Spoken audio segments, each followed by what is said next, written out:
ako, no, mga ka-Team EDSI, malamang hindi lang ako, kayo ang excited sa Part 32 Albay shooting.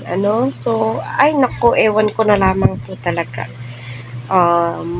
Pagkakaalam ko baka bukas ng hapon or gabi i-upload ni Kalinga Prab itong mga kaganapan sa Albay. So, hindi po makapaniwala itong si Edo na, uy, ang galing ni Beyonce dyan. My God, napanood ko po sa short video clips sa Team EDSI, doon sa EDSI Global, ay, naku, my God, ang ganda ni Beyonce. My God, ewan ko na lamang po, malulula na po talaga yung mata ko.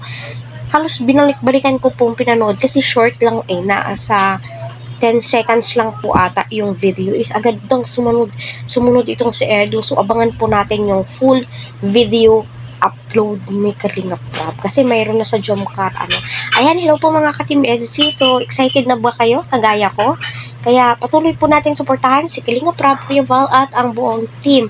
Abangers po tayo ngayon, no? Kasi my God, marami na po ang excited. Marami na po sa comment section. Medyo nagkakagulo kasi nga po saan na daw yung part 32 kasi mayroon na sa Jomcar. So, abang po natin. My God, shooting pa yan.